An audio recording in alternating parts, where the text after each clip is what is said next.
You guys, what's up? How we doing? Episode 15 of SHAGCast is here. It's ready to roll. There's been a couple things happening. And I suppose it's right up our alley to comment on such things because the world just seems to continually go to hell in a handbasket, and we got to be there right at the front lines to gather every bit of this nonsense. I appreciate those who stop by, those who check out everything afterwards. Your support is much appreciated. And so we are going to talk about we're going to talk about a few things tonight. Real quick, I'm going to put a couple of things. Yo, what's up, Madhouse? Good to see you, brother. Always a pleasure to see you. We got a 2-hour goal. 5 super chats at $5 or higher. If we can do that, we'll get an extra members stream in this month. And that's promised. Start that goal up. Yeah, so we had some interesting activity going on, and a lot of stuff of course, you guys know I get a lot of everything I talk about through Twitter. That's just where stuff comes in from, right? That's where we get all the shit. We're also live on Rumble. Hello, Rumble. How are you? Rumble, YouTube, and Twitch. All the fine places out there. Thank you for joining. So let's go over it real quick. I mean, not real quick. We're going to be here for a couple hours, right? And on top of this, so we're going to start off here. Obviously, we're streaming on YouTube, Twitch, and Rumble. We're going to be talking news and some stuff that's going on. You're going to get some of my perspective on all of this. And then to finish out the night, we're going to play a little bit of Satisfactory on Twitch and Rumble. So, yeah, hang around the whole time if you want. Don't if you don't want. I don't care either way. Either way, I love you. So really, we're going to start with the obvious one. People are talking about President Biden's pardon of his son Hunter and all things past, present, and future. And people are upset by this, which I suppose is understandable. I understand people are not a big fan, especially the circles I run in. They're not overly thrilled with Biden and his family and his policies and all the above, right? And that it's I'm not oblivious to that, but I think it is important to call attention to presidential pardon powers, and so it is within the president's power to pardon whom they wish. Every president has done it, with the exception of 2 in the past. Who one died? Forget who it was. There's 2 who did it. Both of them. One was assassinated within 6 months of them taking office. The other one died of pneumonia, within like the same time frame. So they didn't get a chance to use their powers. But every other president has used their presidential pardoning power to do what they saw fit. Now, I think one of the big differences in the past that you've seen, I think the past couple of presidents have done, their fair share of questionable pardons. And I think this is where people are starting to get their knickers in a bundle. That in at least in my opinion, if you're going to use the pardoning power, you need to there should in some way be like a way to you're undoing wrongdoings of the past, right? So, like in the case of what was it? Is it Andrew Jackson that pardoned Robert E. Lee? Post Civil War. These are all things that that are historically now looking back are good things. But Madhouse is on all 3 platforms. He's out on YouTube. He's over there on Rumble, and he's there on Twitch. And Arkasol's there on Twitch as well. What's going on, man? So the presidential pardon has been used quite a bit. It is it is outlined in the Constitution.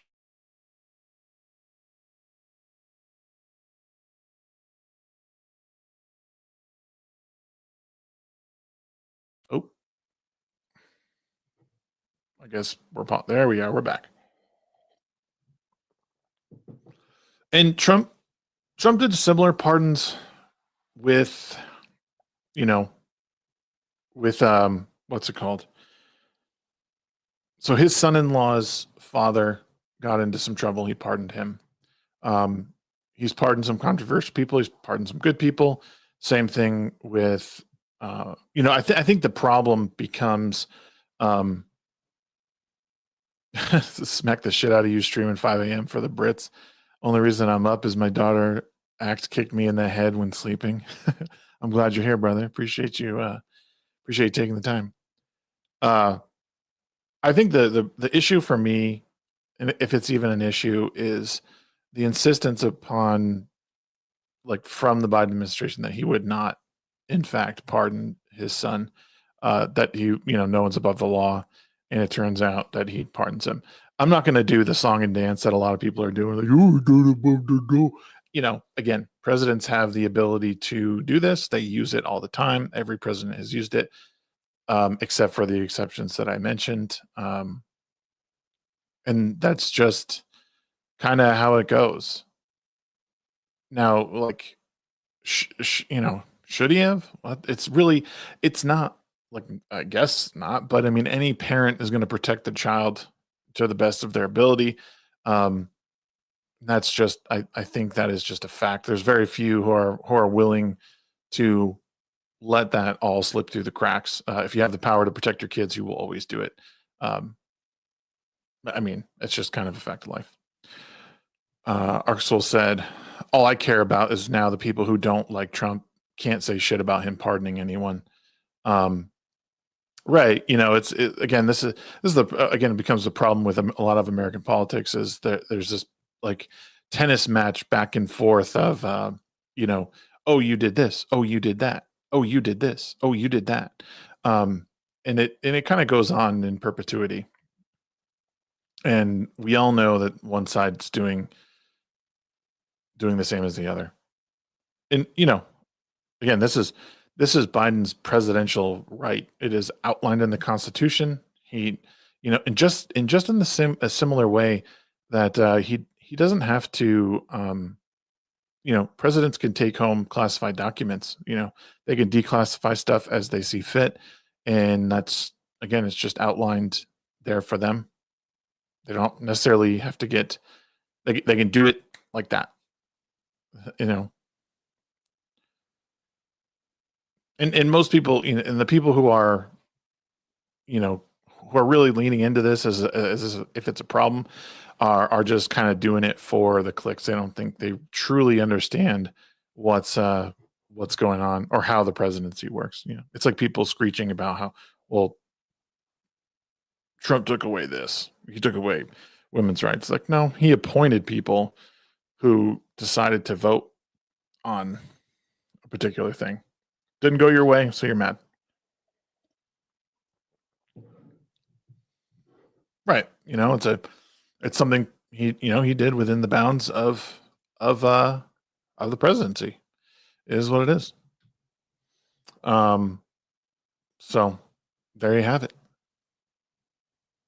If whoever's on YouTube, if you're over on YouTube, consider hitting the like button if you could. What up, King? Good to see you, man. King Deplorable's in the house. The wrench is here. Yeah, it's and there's just and I hate to fucking highlight this dude, but he's in some respects right. Let me pull it up.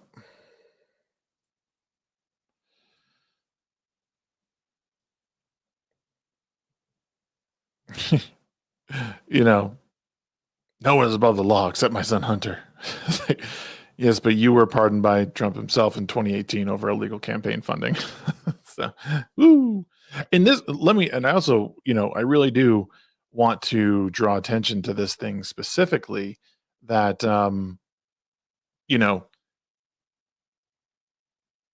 like community notes are not just for, one side or the other. It's one reason, people want to say like, oh, Twitter's been taken over by some right-wing nut job and all they're doing is blah blah. Like, no. If that were the case, this wouldn't have gotten community noted the way it did. It did, and it's out there. Again, it's a marketplace of ideas. Everyone's sort of brought into this, and Dinesh is kind of an idiot here. He was literally pardoned by a former president, by Trump himself. And now, again, you can make the argument that, Biden went back on his word to not pardon him. But who, at the end of the day, who really cares?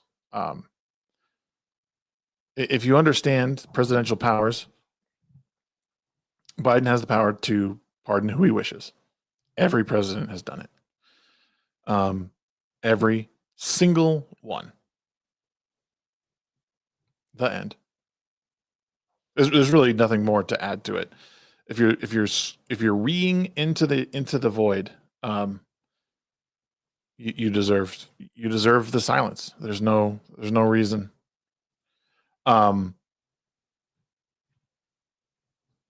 Is what it is. So something sort of closely attached to that. I'm going to hop over the second topic that I have there. I don't mean to I'm not trying to power through everything, but a couple things were added to my agenda for tonight. We're going backwards, Cat. We're going backwards for this. Where is...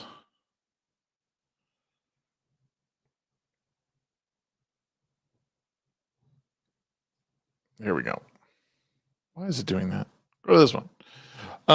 Most governmental projects should come with a clear expiration date. Expiry? Why is he doing that? That's why we set one for D.O.G.E, July 4th, 2026. I think this is a really good idea. So this puts into perspective that there is likely a plan. Again, Trump can appoint who he wants in his cabinet and make different things. Now I don't know. In the case of Elon and Vivek, you're technically these political appointments. There's lots of appointments that the president makes that aren't elected, and a lot of people who are also screeching about oh, so and so is not elected, and it's yeah, you're right. They're a lot of people aren't elected. They go through a confirmation phase in Congress, and that's how they get their real appointment. President makes the choice, they get confirmed. Now, in this case here, him just saying, Elon, you and Vivek, we're going to make a department that's going to clean house. It's going to basically be a department of government efficacy, whatever it is. There's nothing inherently wrong with a department like this, except when it flies in the face of what somebody wants to do. Maybe, if it's working against someone's interest, then it becomes a problem. Because there is a lot of waste in the government, and I would be interested to see how this goes. Now, again, having a clear expiration date of this department, saying hey, as of July 4th, 2026, it's 2 years, basically a year and a half. Once everything sort of takes effect, then you have to work efficiently. You have to have a plan. You have to implement that plan, and then have a place for the people who are either downsized or the departments that you're moving. Because a lot of the stuff, they're not necessarily getting rid of. You're sort of moving the responsibility and pushing the right people to the right spots. So I like this. I really think it's smart. Now they just have to deliver on it. If they are in fact doing this, and this isn't some giant troll, like, then then people got to get to work. Ark says Doge is interesting concerning the EPA and OSHA. I would like to see how dumb smart they are in touching of any of those regulations. There are annoying regulations. There are necessary, and the reverse is true as well. Regs that just don't need to be there, right? And I think what you'll probably see is, and this goes to like how you categorize dumb and smart decisions, but some of them they'll focus on, I know, is going to be in bringing down costs for domestic companies.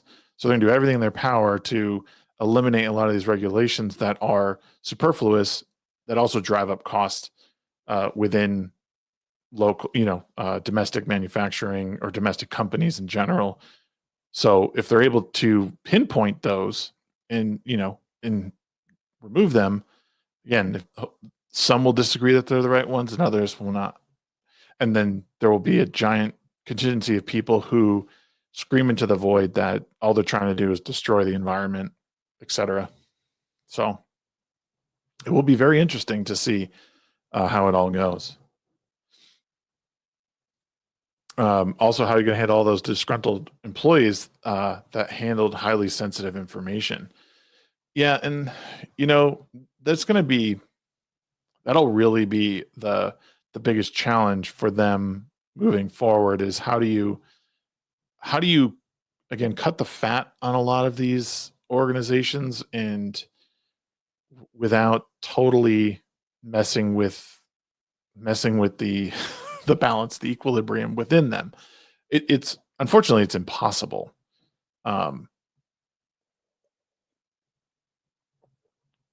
one wants to lose their job. They don't want to feel like their job is superfluous or unneeded. And that's the challenge here is politely saying, I'm sorry, we don't need your job. It can be consolidated. This one department can be consolidated into, or these three departments can be consolidated into one. We don't need all these people.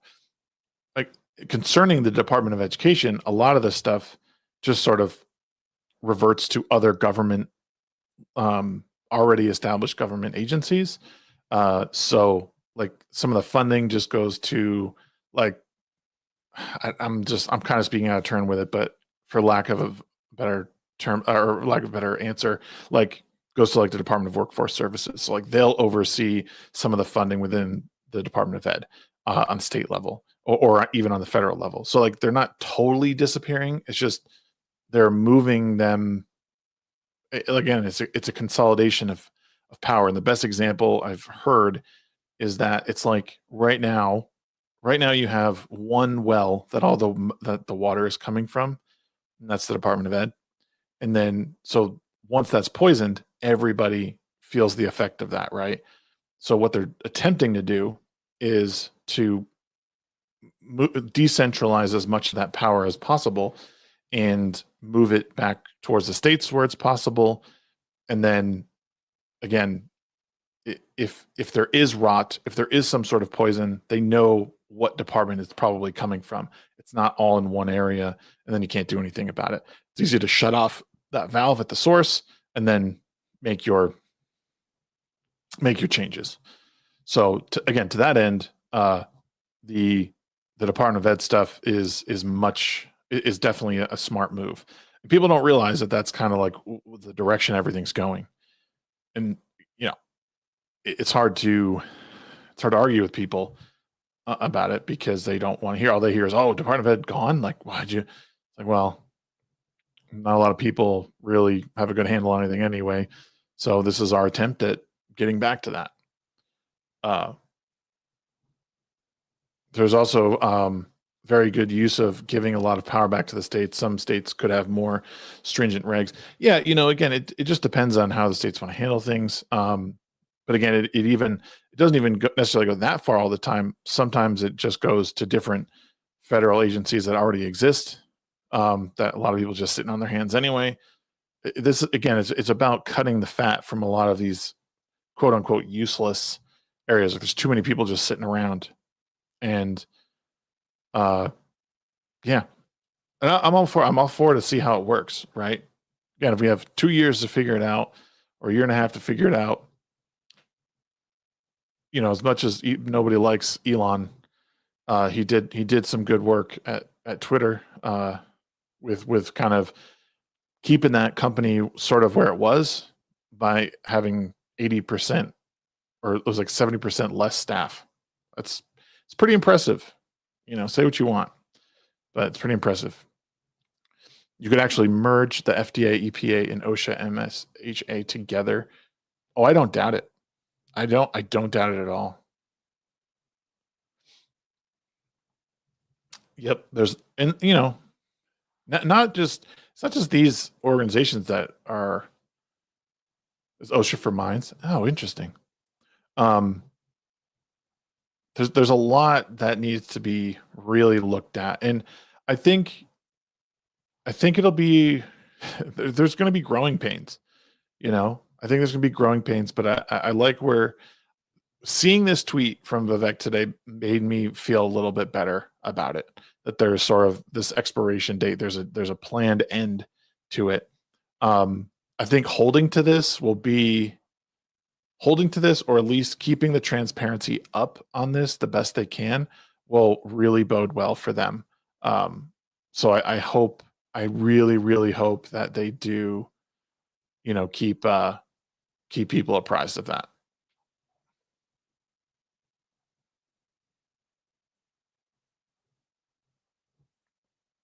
Anywho, that's what we got. That's what we got going on there.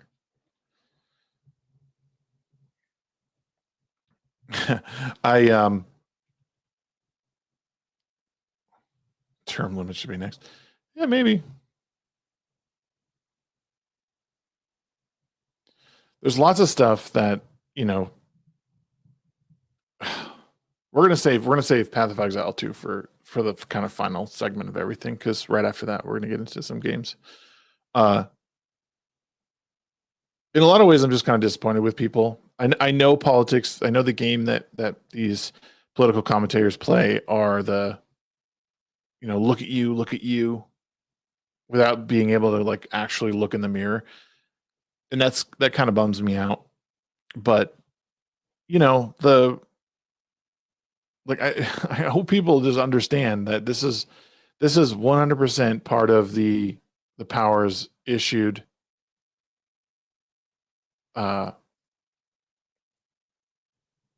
issued to the president, to kind of go back to walk it back towards to Hunter. Doesn't mean that I believe that he shouldn't be charged with something. They shouldn't, feel the wrath of the justice system. Honestly, it was, if anyone is surprised by it, I would be worried. What's up, EmperorDoomsDay? Good to see you, man. I like, it would surprise me if anyone's actually like, if you're surprised that this is happening.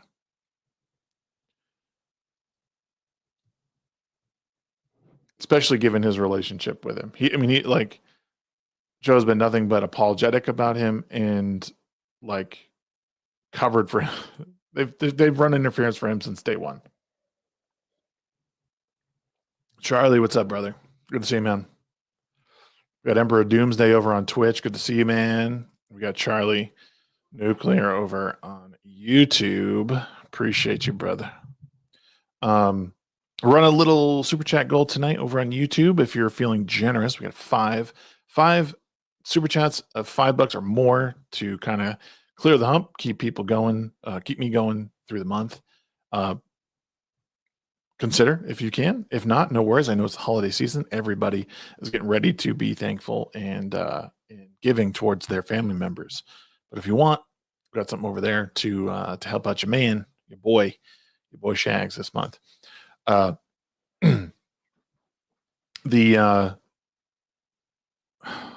And for those who missed the initial start of the show, I'll share with you the brand new intro. It's just something they made up real quick, but I'll show you the new intro that I made for this.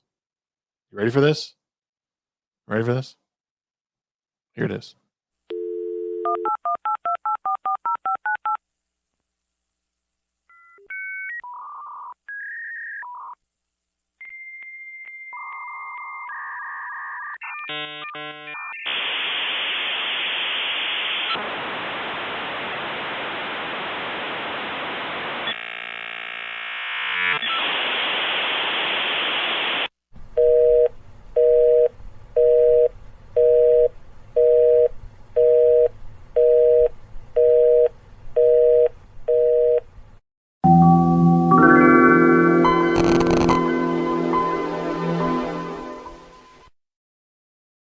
Yo, I did that was all me. Yo, what's up, Flawed?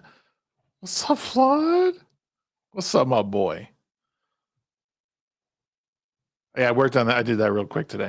Yo, what is going on, Flawed? Dude, can I tell you? I think I've told you this before. My son asked to listen to your song, Grateful, all the time. And then all of a sudden I heard him listening. All of a sudden I heard him, he was singing, what's the song? He was singing, I can't even think of the song. It's on my fucking playlist. Hold on.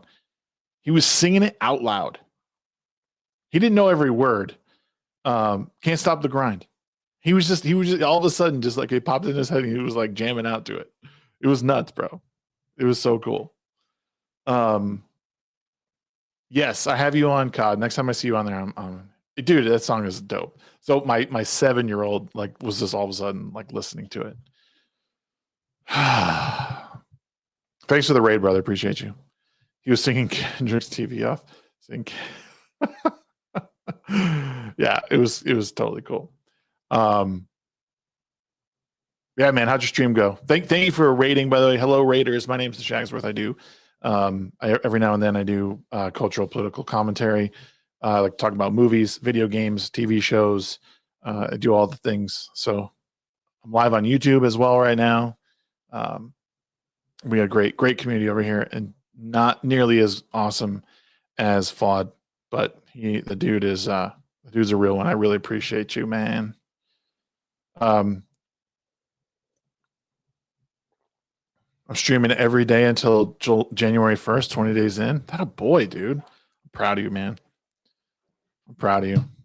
Flawed is like one of the coolest creators. Him and his wife, they do music reactions all the time, and it's like so cool to watch. I love those. Dude, you gotta keep the streak, never stop. I gotta get my streak going back again at the gym. I lost it. The only other thing I've been really streaking on is writing. Been streaking on writing, and that's about it. Yeah. So yeah, we're just talking about Hunter Biden getting pardoned, and how it's part of it, man. It's part of the work. I know you saw that fat dude Dave Blunt's talk shit about Snoop. You see how that Cash was bending under his beanbag looking at I honestly bro, you know what, right here, I said this very thing. I said, I'm not even surprised. I said, just for the mere fact that, like, as a father, as a parent, you're always going to protect your kids. And they've been running interference for him since day one anyway. So, like, if anyone's surprised by this in general, it's kind of funny because it was bound to happen. And you're going to do what you can to keep your kids out of prison, out of jail, whatever. You don't have to like it. But again, and for those who are from Flawed's community over here, and just as a quick take from me, and this is probably the first time you're hearing it, is that the president has the power to do this anyway. They've always used it. Every single president has, except for 2.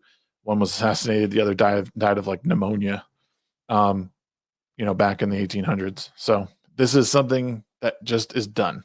They will always pardon people. There's always some that pardon people that you don't like, some that you do. But pardoning him for crimes going back 11 years is a bit of an overstretch. Maybe. No, you got self-righteous folks out there saying, "I let my son go to federal prison." Actually, yeah, quite honestly, man,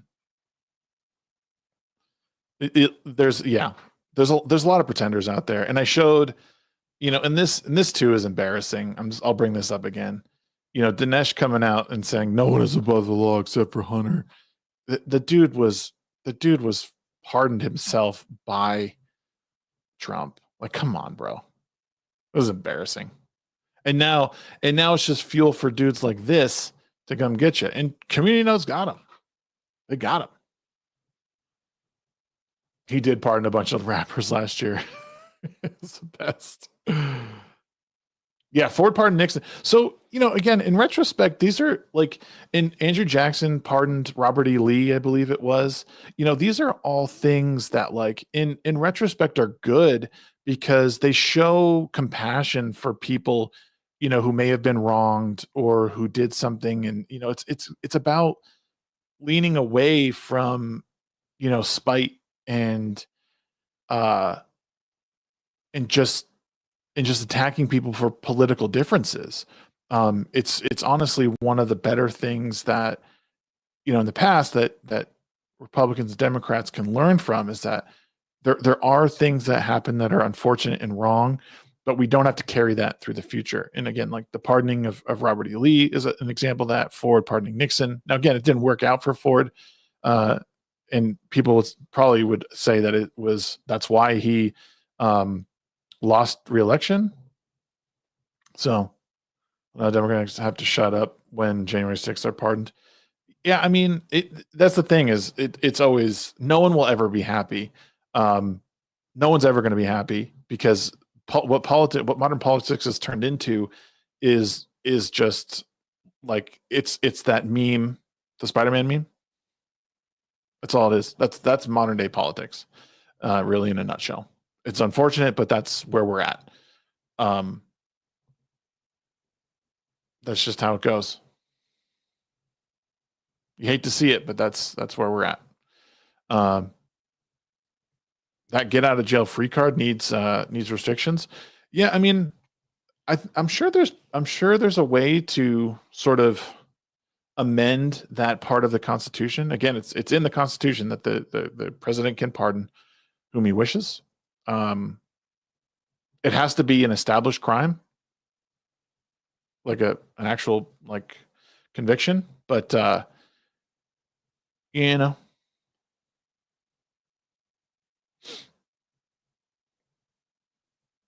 but everyone's done it. Everyone's done it, and this isn't like a new thing. Biden didn't just uncover some secret thing. Um,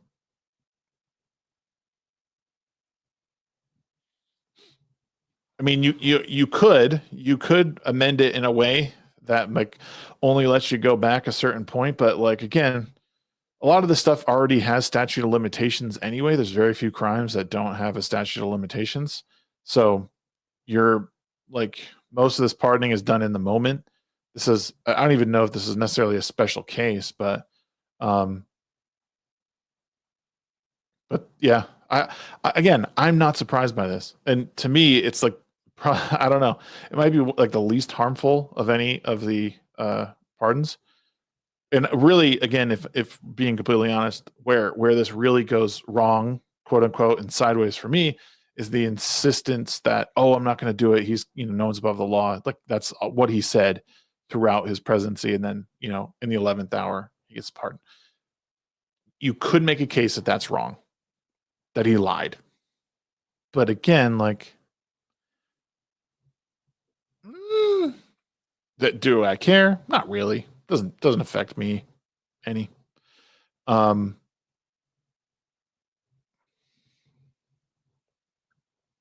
POTUS, being the chief law enforcement officer, has to have absolute pardon power. Yeah, it is what it is, man. It is what it is. Um,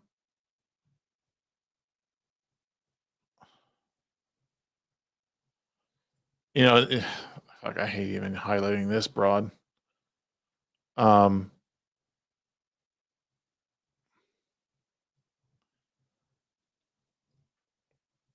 Donald Trump pardoned Steve Bannon, Roger Stone, Michael Flynn.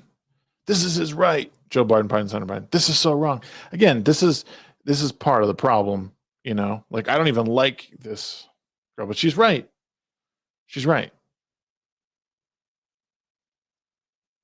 You can't act like that. You can't act like, oh, this is like he can do all this, but as soon as he does this, then it's it's game over. The people are better than this. It's just you don't want your team to lose. Like this is classic like tribalism at work, right? It's classic tribalism at work. Like you need your team to win. The even worse is that people have come to define their team as this is who I am. I am this team. I need them to win. And the only way is to just lean into whatever the person is doing, even if it completely violates my own sensibilities.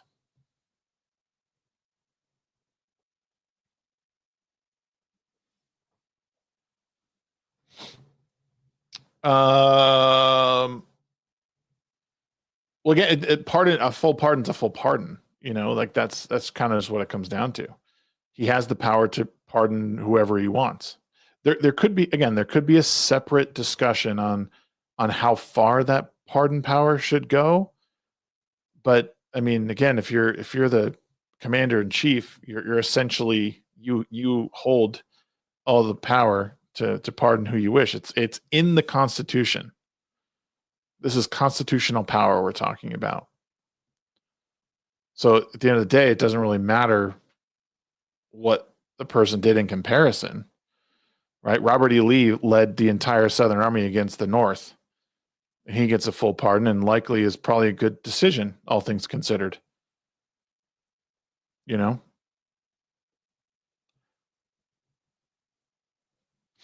But this doesn't pardon Biden, so Patel could release a lot of information. It does, and again, it does matter to people, and that's again, people will take this for what it is.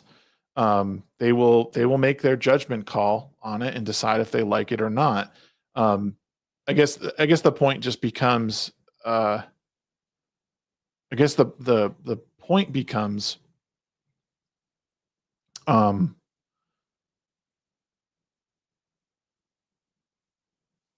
Oh, fuck, I can't even think. I totally lost my train of thought. Biden pardons Jeffrey Epstein. See, that would be pretty shitty, right? The evidence is so damning. The natural limitation is in the federal framework. State governors have pardon authority over state level offenses. If those rappers jaywalked and got full pardon, it would be different from what Hunter did. That's why it matters. Yeah. Well, and again, my main point of this is that it is his presidential right. This isn't something like out of left field that he like dug up and was like, oh, I'm just going to pardon my son. No, now, no one's ever used the presidential pardon to pardon their child or their. Why can I not even think of? No one's ever done that before. So that is new. But it was bound to happen eventually. Yo, Officer Wolf, what's going on, man? Great to see you, dude. Except he said he wouldn't, and the press screamed how great he was for nothing. Yes, and you probably missed it, John, but I did say if there was anything truly wrong, in my opinion, like if there's anything really to raise a stink about, it was that he made promises and then broke those. But again, I still think that if you don't believe that this was going to happen at some point, then I don't know what to tell you. And you may have missed as well me saying just for the mere fact that it's his son. Fathers and mothers will always protect their children, however right or wrong. Yeah, but he lied. Yeah, of course he lied. I'm not saying he didn't. More reasons, absolutely. More reasons to hate the media. Yeah, the media that's again that part of it is 100% worth talking about at length even more. 100%. I don't trust the media as far as I can throw them, and I don't think anyone necessarily should. And Biden has had trouble. I don't even know if Biden necessarily lied. As it's more of, from how I've seen a lot of Biden's stuff, is he's always just been on the wrong side of issues and like never really had a good handle on situations. Does that make sense? Like he's always just been just behind the curve on all this stuff. The point I'm trying to make is that the people have a right to be salty for full pardon over a 10-year period and not necessarily tribalism. No, I'm not saying you shouldn't be upset. If you want to be upset over the pardon, that's totally fine. That's your right. The tribalism I'm discussing is more so people's inability to see that that each side does it. Each side pardons who they wish, and sometimes they make controversial ones, sometimes they make the right ones. Some you might, again, it is what it is. What's up, Devastator? Good to see you, man. He's a career politician. He's always for sale. Yeah, I mean, I think he's always just like, he's always gone along with what he thought people wanted to hear. Again, he's just been on the wrong side of a lot of issues. Left always talks about taking the high road, but they just doubled down though. Yeah, that hasn't really been working for them, especially when they're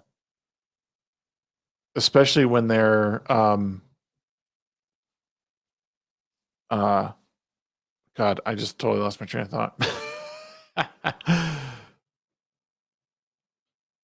Oh, when they're calling half the voter base stupid. Yeah.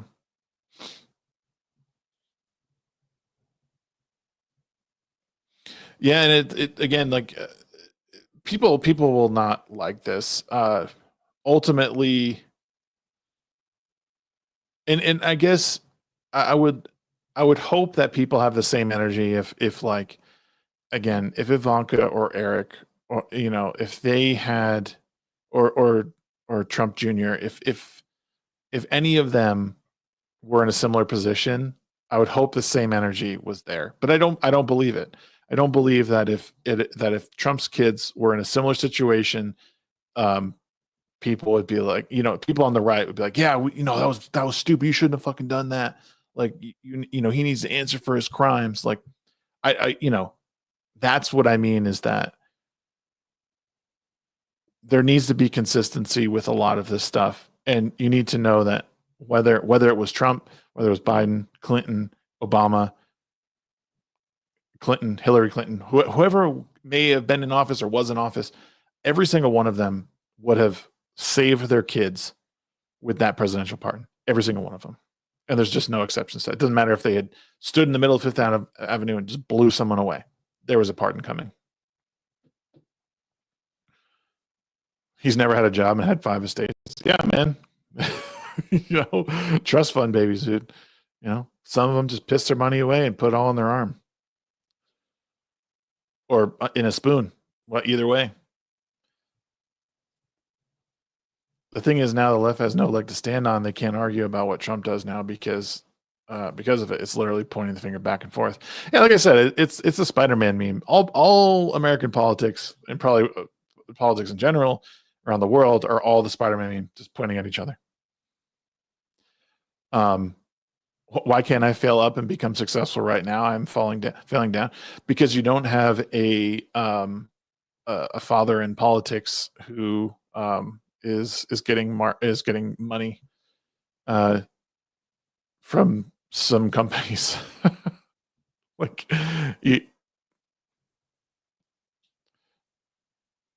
that's why. I mean, don't take what I'm saying as me not wanting like justice. Like, that's not what I'm saying. At some point or another, we have to realize the game that's being played. The issue with this particular pardon, let me highlight this so King gets credit where it's due. The issue with this particular pardon is that people have to face the reality of Biden pardoning his son and how it humanizes him despite all the awful things they've done. that it humanizes Biden, like Joe Biden. Yeah, I mean,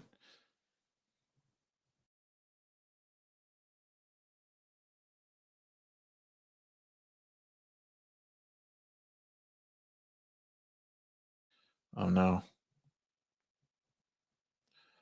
I'm just ready to get them out so we don't have to deal with the Bidens. Yeah,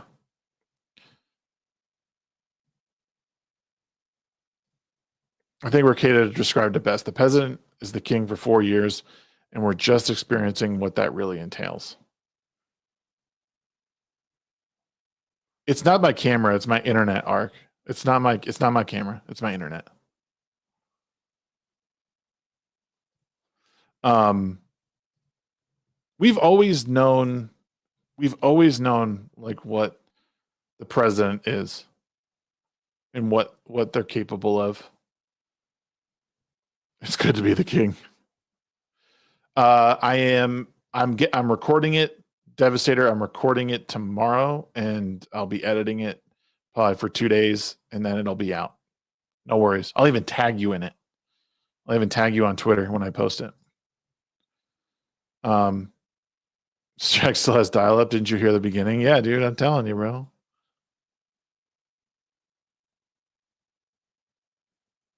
Like, I don't, I mean, I get it's, I guess Ricada said it well, but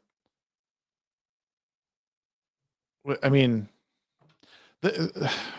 I think, I just don't know. I mean, I've been aware of like what the president is. Like, the president is the king for 4 years, and it hasn't been more obvious than it has over the past probably 16 years. The past 16 years have not been kind to, I think, the American people in general, and how it's sort of exposed like what the presidency is capable of, especially in this modern internet era. That's one reason that I think, you know, if Hunter, uh, tomorrow, the day after, he would get another full part. Yeah, probably. If he fucked up, absolutely, absolutely.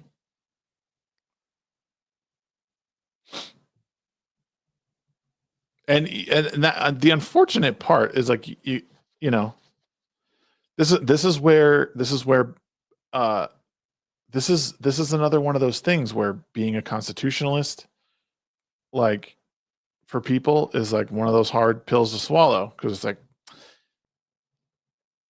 it is in there, it's there, you got to uphold it. And this is, again, it's where, even the First Amendment part, where freedom of speech, where there's always caveats that people want to make, because it uh rubs them, the certain parts rub them the wrong way. It's really, really hard to be like, through and through, like, I just believe in every bit of speech. I just believe, 100% the Constitution, I believe in it. um each state should have a president, and the federal president would be a round table of all state presidents. It'd be like King Arthur's court, basically. I mean, the problem nowadays is the federal government's just gotten too big compared to what I think it was meant to be. Um, it's gotten much bigger than it originally intended, because the original intention was essentially to have these states sort of run everything, and the federal government was sort of set up to keep borders secure and, like, kind of protect the people. I Some of my biggest hot takes are probably that that there is some responsibility on the government to make sure that the people are secure in one way or another. And I know that's kind of a controversial thing, because a lot of people I know are like big time libertarians, and they don't want the federal government in their life like that. But you know, I would like a much better understanding and utilization of my tax dollars if it's going to be that way, because I have benefited from some of these social programs, and I think they can be beneficial to people, if there's some incentive to get off of them, or you know requirement to get off of them. Democrats are all about big federal government, and Republicans have been about states having the power. Trump got in trouble for moving a lot of things back to states' rights and not federal rights. Yeah, the problem too is that there's a big learning curve with it all. People not understanding the full scope of it, right? Like we talked earlier about the Department of Education and what that really entails. The quote unquote dismantling of the Department of Education isn't meant to leave anyone out in the cold. It's a reallocation of resources and responsibilities to existing agencies, and then also getting rid of, trimming the fat where necessary. And that's just part of every successful business. And, again, you can say what you want about Trump as a president, politician, but he's a successful businessman, and he knows this sort of thing. And I think if there's someone that could navigate it fairly well, it's him. And then you also have Elon Musk and Vivek, who, again, if it's not a giant troll, could really do something good with that part of it. And again, time will tell. You have to understand too, as like whether you're a Republican in office, Democrat in office, or anything in between. These things take time. Like your policies, the policies that you implement need to be playing the long game. The big issue that you see with politics in the modern day, and even in the past, is that you have whatever team in, and they're trying to play the long game the way they see it. But what happens is they get in office and they roll back the things that they don't like that could possibly be beneficial. But we'll never know that, because a lot of these things are meant to take place, over an 8-year span or 10-year span or even longer. Like, hey, I just need you to back me up on this to keep this thing rolling. That's why, you need cooperation. And I do get kind of sick of people talking about the uniparty and all that, because in some small respect, you need people coming together to work. You need bipartisan support on things, because you're always going to have two parties in there. You're always going to have Democrats and the Republicans. They're going to be fighting over a bill. One group's going to think it's really good. The other is going to be bad. But the things that they can come to terms with and work out and come to an understanding with, that's a win. It's likely a win for the people, overall. eSIM, what's going on? He said, the pendulum's swinging so hard back and forth. And the annoying part is one part president does for 4 years, and the next just removes just about everything. The next 4 years, and we're fighting each other. No, that's exactly right. Or, in the case of this last one, you have Trump implementing a bunch of stuff. Biden comes in, removes it, and then puts it back in, takes credit for it, and people are none the wiser, right? There's speculation that this was the very first internet election.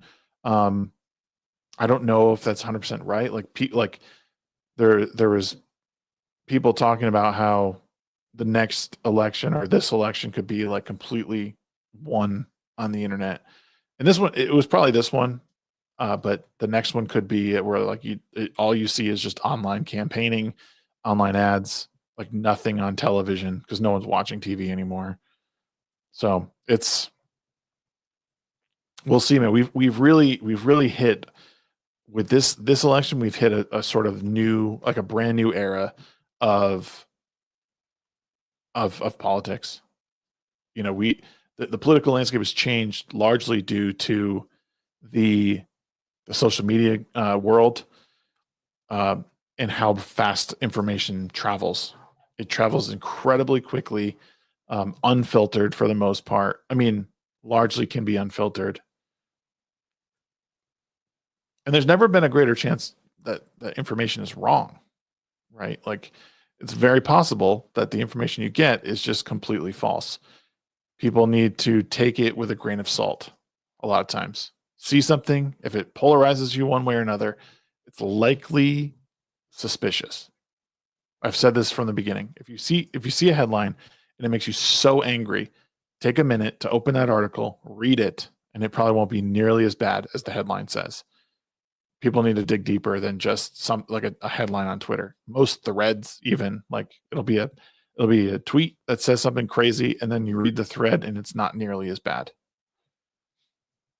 We look at how Kamala tried to use Fortnite to try and get younger. Yeah, man, I'm telling you, dude. Like, and that was the very first time that's been done. So it's likely that this is the first time that we're likely not even in election age, right? Our internet election age.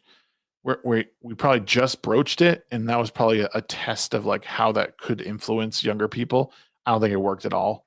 I don't think anyone really cares at that point. Yo, what's going on, Brahma? Great to see you, man. Thanks for coming by. I just finished Deus Ex Human Revolution. Holy shit, that game pulled a Simpson and predicted 2019. Deus Ex Human Revolution is a masterpiece of a game. It's some of the best storytelling, some of the best game mechanics I've like ever played. If you haven't played that game, it's like a must play. And whether you play it stealth or whether you play it like lethal, it's incredible. It's incredible. We're also looking at more than just one source too, try to see if the writer is using more opinion based instead of facts. Yeah, this is a good point that you bring up. It oftentimes, if you're reading on like Twitter, it's opinion, but a lot of stuff is written in opinion form. It's very, very few are written from a factual point of view. Like, hey, I'm just putting the facts out there. I'm not putting my political bias or social bias in here anyway. And that to me is really ruining news. Everything's about how someone feels of a certain thing. It's not necessarily like, hey, here's the facts presented on this, and it might, fly in the face of the left or the right. Brom says Barron Trump entered us into internet election age by convincing his father that podcasts were more important than media. No, totally. I think Trump signing on and getting on in advance, getting onto into the podcasts are important. Because I mean, even Kamala did it too. Like, if this wasn't the internet election age, the next one for sure will be. We have definitely, like, politics has put its foot in the door now. Like, and it's now trying to, it will leverage the internet 100% more than it already has now. Again, I would be very surprised if you see like any sort of like physical like media or even television media advertising in the upcoming elections. I would be very surprised. Is it me, or is the tall one of Trump's kids an introverted gamer? That's Barron. Yeah, he might be. I mean, most people don't trust TV media anymore. They have lost their trust in of the moderate. And this is the, yes, I think, I don't know exactly what the numbers are. I know that trust in legacy media has fallen year over year, but I still think, I mean, most people are consuming it. Most people are consuming it. Next election will be multiple long form interviews with podcasters, or it should be. Yeah. And you'll start seeing this way sooner than later, in my opinion. You will see people like Gavin Newsom, Gretchen Whitmer, and who's the one from Pennsylvania? Shit, I can't remember his name. You'll see these guys, like the especially the Democrat front runners for the nomination. They will be on podcasts. Shapiro, yeah, Josh Shapiro. You will see them on podcast sooner than later because they understand the game now. I would be very surprised if they didn't. They will be chatting it up. They will be looking like, they'll be trying to paint themselves in the best possible light. Again, like, and that's fair. People are listening to long form. They want to hear discussion, nuanced discussion. In my opinion, they need to be unedited. If we saw one thing that totally destroyed the Democrats this past election, was the editing of these legacy media interviews, like taking an hour-long conversation and editing it down to 10 minutes, or even editing out 10 minutes of the interview. That really hurts. It's inauthentic. And in the age where people just want to see like authenticity from their elected officials, it's not how you do it.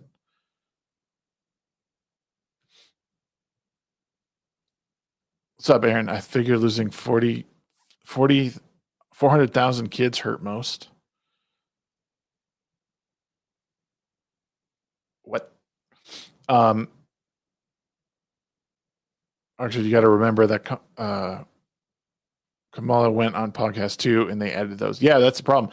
Like editing them, like you need to go unedited. You can't. People don't want that. They want to see the real person. They want to see the real person. Yeah, and this is a good point too, King. And I actually had a note here to talk about this. Debates have sort of they're losing their luster here. You're not getting good moderators.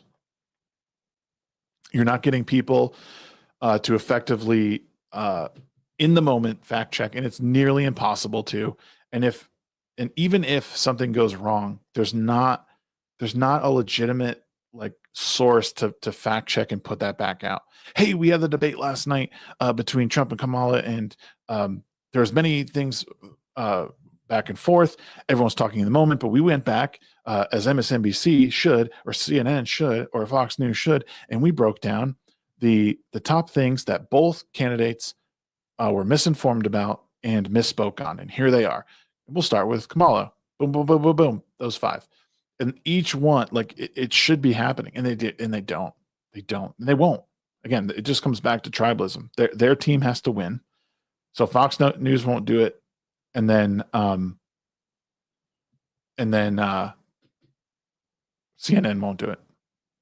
And here's too, like if they're 100% serious about like allowing independent like YouTubers and shit to have press passes, like that in and of itself is so smart. Like the independent content creator getting press passes, if that's a real thing, will be huge. It will be huge. Long form podcasts are where it's at, 100%. Oh, that's how many Mexicans went missing this last year, right? Brown says debates lost their luster, but they destroyed one candidate this year. Yeah, I mean, like again, it people I think were catching on to the lies of it all, right? I think it slowly happened over the last couple of years, is that people are realizing like, oh, this is complete horseshit, or that thing that I thought was true is just a complete lie.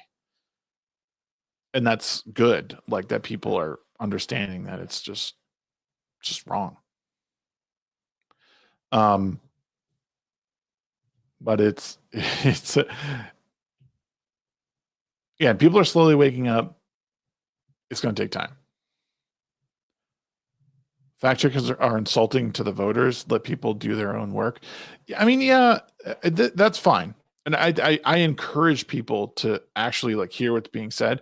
But I do think it's still incumbent upon news to actually do this. Like if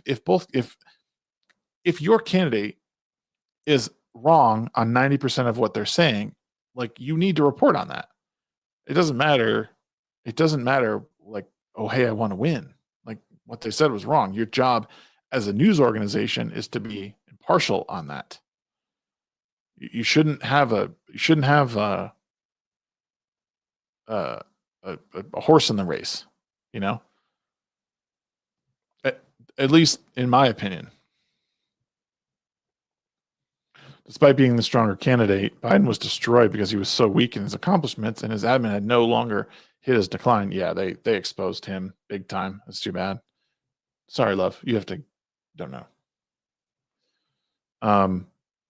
Without the first debate, Biden would have been the candidate. That is why it was so. Yeah, I think they either.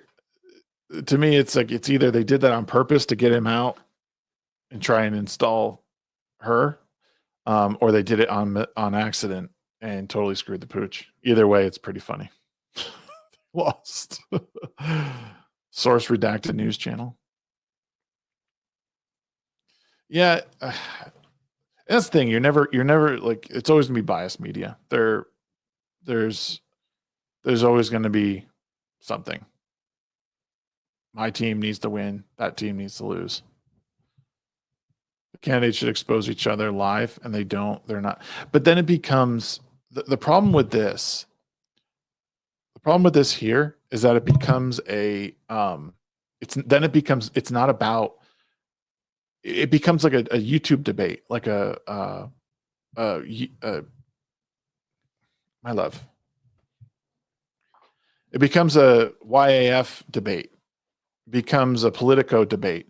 It's not a presidential debate anymore.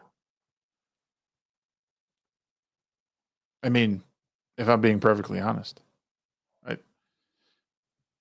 Just don't fact check live. Let the candidates actually debate each other. Fact check after if you feel you have to, but get the networks to go back to sides. No answer, but new media. Yeah.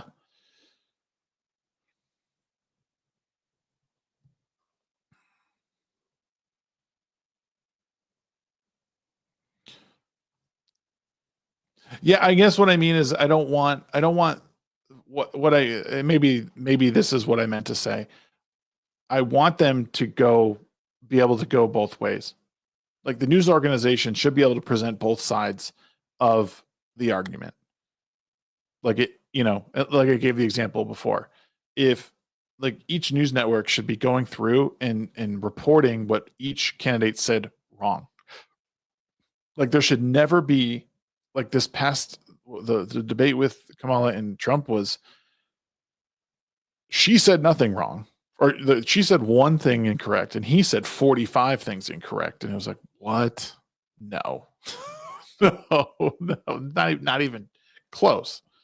Like that's what I mean, is that there has to be, and there has, like, Fox or whatever the new, like if it's a conservative outlet, they need to be willing to lean into what Trump said wrong and vice versa.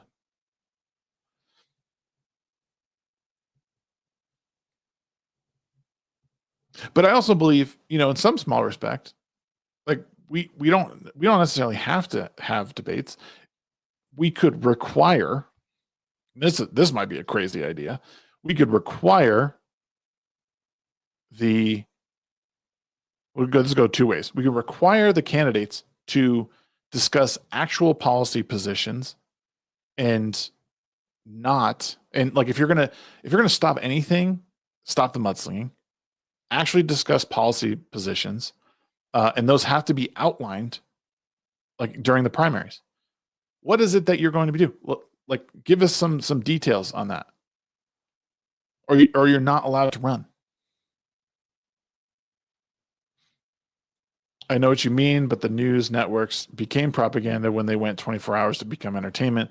I wish the media could be neutral either side. Yeah, no, totally. Yeah, the 24-hour news machine it ruined a lot of it.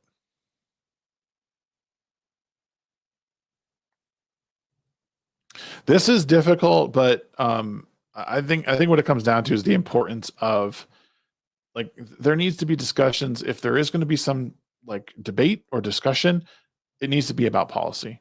And maybe what happens is there's a night that they are there by themselves, and like maybe more town halls is the answer. Like honestly, that's probably the answer. Require more town halls around in these states, in the swing states. Get on stage, allow real people to ask questions to them, not plants, not political plants, but like real people stand up and ask a question to the candidates. Hey, we're having some trouble here. Like what policy would you implement that would help, get the auto workers, in this state back to whatever? Give us a real answer. And that way you can see whether it's your guy or the other guy that can't do this. Hey, Brahma, have a great night, man. Thanks for coming by. Appreciate you, dude.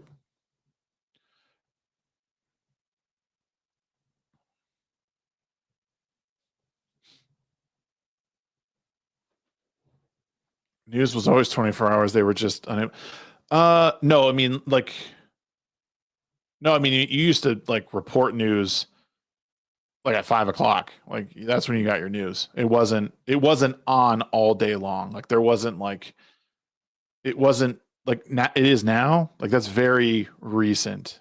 That's in very recent history is a 24-hour, like, I mean, just, if you really look at what the news is, it's the same story sort of recycled over and over again. You know, especially if it's a slow news day. It's just kind of the same thing on loop.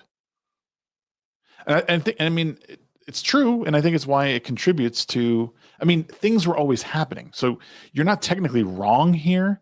Things were always happening, and they were always gathering news on it. But there was a time that it came out, so you would figure out a thing happening. You could do a breaking news segment, but like same thing with newspapers. Like newspapers were how people got their information. So things happened. You had reporters gather information on it. They went back to their office, typed it up. The next morning, the shit was dropped off at your house. So it wasn't like, but now people don't look at newspapers. Newspapers are all but gone at this point. So what do you have? You have people, you have independent, the same people sitting at their computer. They get information. They're not even vetting that information. They're just taking it, putting it on their Twitter feed, and that's it. It's very, very different than how it used to be. That's what I think. That's what we mean when, well, at least that's what I mean when I say there's a 24-hour news cycle. Like it's 24 hours. Like there's always something in front of you. It's always sensationalized in some crazy way.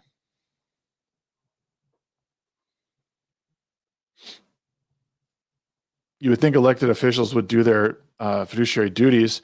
One day there will be robots that can do it. Yeah. The problem is like government's just gotten too big, man. It's a crazy like time.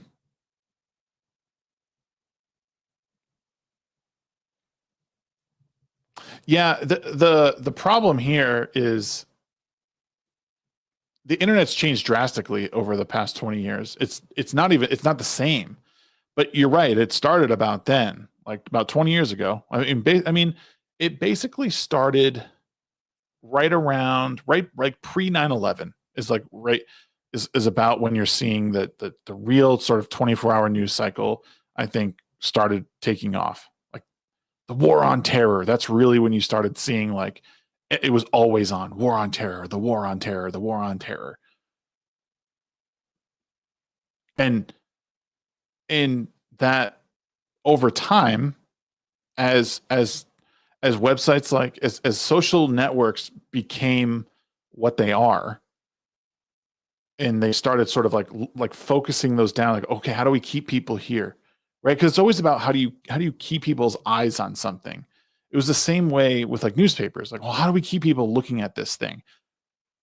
And social media became that. It became, how do we keep people's eyes focused on this, because then we can get advertisers here, this is how we get more money, and blah blah blah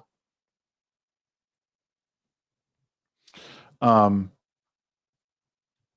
Social media has added hyper partisan echo chambers as facets of culture.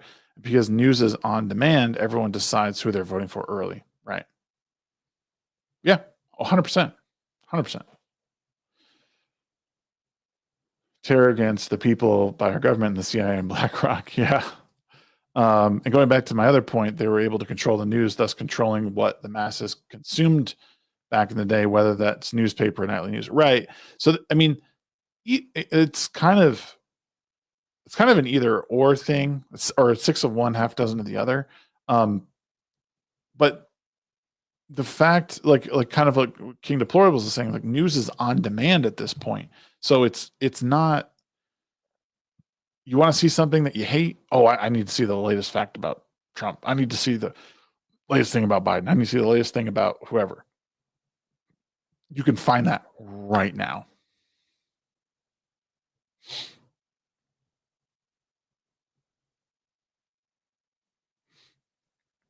Unfortunately, I've depicted my opponent, Arkansas, as the soy jack, and me, the Giga Chad. I have won this debate. As soon as social media started sprouting up, they had to change pace, and now we got this watered down slop that is on demand. Yeah, it's unfortunate, really. There's no two ways. There's no way around it. It's a very unfortunate situation that we find ourselves in, and there's no putting the genie back in the bottle, right? There's no putting the genie back in the bottle. The only way to do that, and who was I talking to the other night? It was Space Zombie. Friend was like, I basically said you could totally avoid all this stuff. You don't have to do any of it. I said all you got to do is remove yourself from Twitter, Facebook, social media. Don't do it.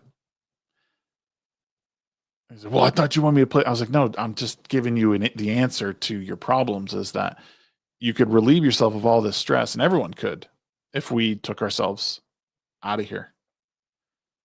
We don't have to engage in this, and I think most people would be pretty okay if they never touched Twitter or social media again. You would probably get through your life and be totally fine, myself included. But we do it because there might be a financial incentive to do so. There might be a social incentive to do so, whatever it might be. I used to have shows that I watch every single night. Now I struggle to find one half the year. Yeah. There's good shows out there. They're just few and far between. And the other problem is that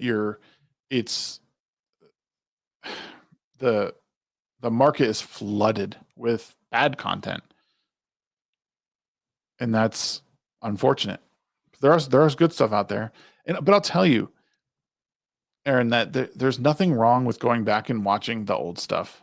There's so much good like older shows out there that you probably don't even fully remember, and you would benefit from going back and watching them with a clear eye and one that's actually like fully developed mind for the most part. So the older series are great. There's a lot of great storytelling there. There's lots of bad storytelling in older shows too that you know.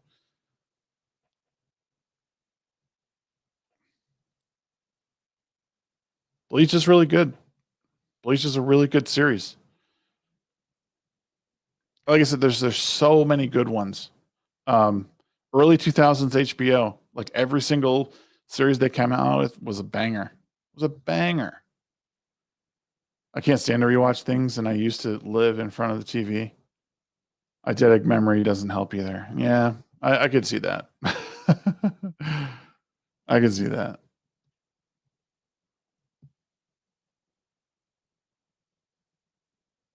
Oh yeah, for sure. I mean, television is very cyclical.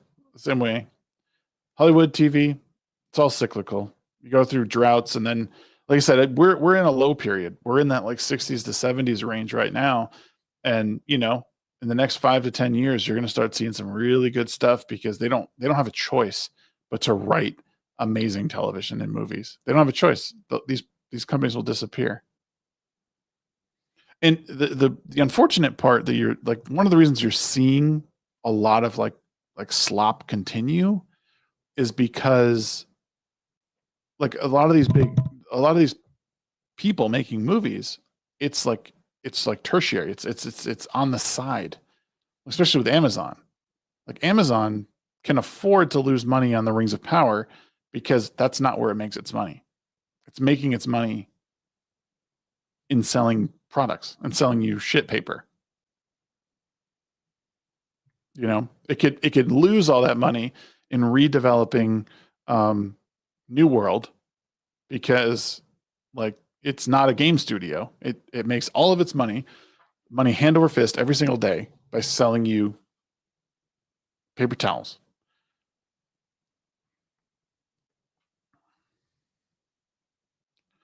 So it is what it is. We're going to start seeing some good content coming out. And you're seeing a lot of indie devs with gaming that are putting out great games too.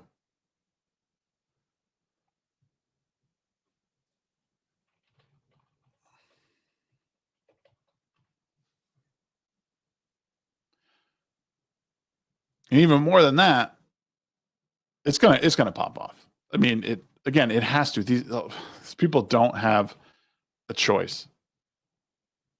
They don't have a choice.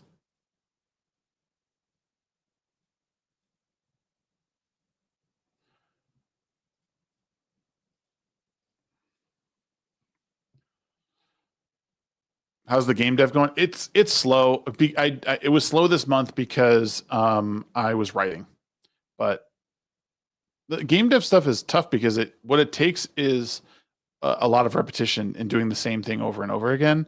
I've gotten better with the idea of like methods, functions, and stuff like that, but it's about implementing those into workable code.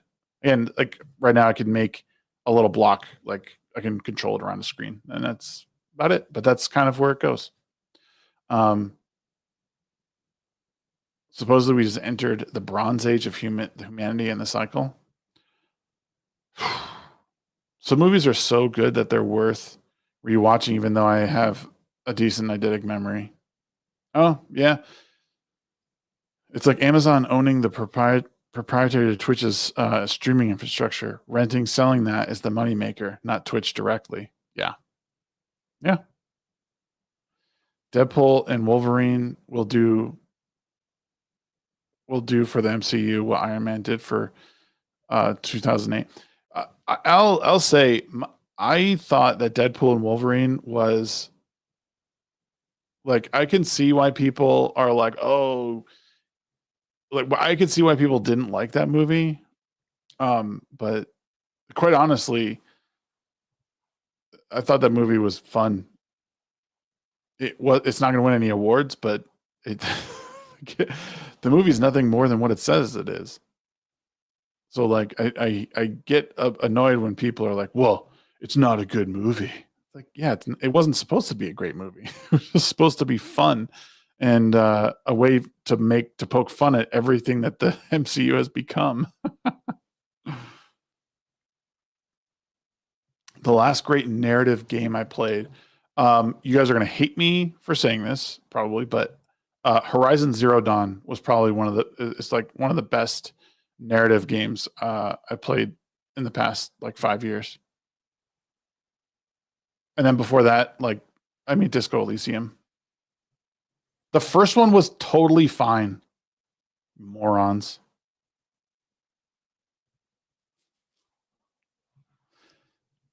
Yeah, the door is right over there. Don't let it hit your ass on the way out. The first one was a great story, and they didn't fucking make men into fucking wet towels. So it was probably Horizon Zero Dawn, Disco Elysium, and then before that, Mass Effect 2. The first one is 1,000% better. Everyone should play Zero Dawn. It is really, really good. Horizon Zero Dawn was fantastic.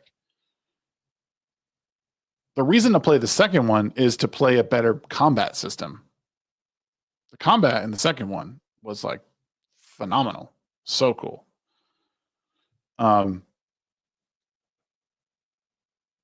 Yeah, Disco Elysium's good. You would like it, Ark.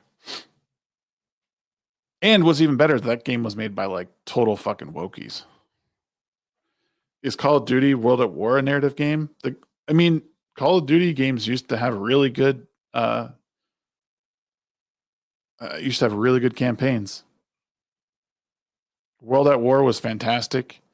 It was a fantastic campaign. Modern Warfare 1 and 2 were fantastic campaigns. Like fantastic storytelling. What's amazing about Modern Warfare 2, like from like whatever it was, 2007 probably, is Hans Zimmer did this the soundtrack to that. Like, it's fantastic.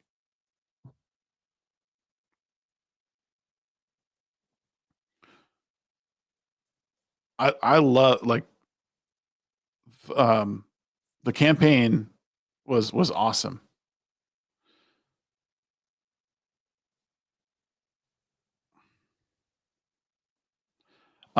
Wait, Ark, what are you talking about? They're like, oh, you're saying World at War is all history? Yeah, I don't think anyone's denying that. But they're just saying, is the narrative game good? Like, is the campaign narrative good? I guess. Did have the best zombies. Yeah. It's about the only zombies I think I put any sort of time into. And then no more. Because zombies sucks. Fuck y'all. I wouldn't really call it a narrative though. It's just a retelling of World War II. Yeah. Well, I mean, it was compelling. A good word for it would be compelling. Those Call of Duties had compelling, like, single player narratives. Whereas like even the later ones that just retold World War II were just not as good. Like Call of Duty 3 was not a good narrative campaign. Call of Duty Vanguard was not a good, like, narrative or compelling campaign. The only other one that I thought was like really goated was Medal of Honor Airborne. That was one of the more compelling campaigns as well. How is the game you're making, SHAGCast going? I'm having trouble with motivation because of the scale of it. Yo, what's up? What's up, Garrett? Bro.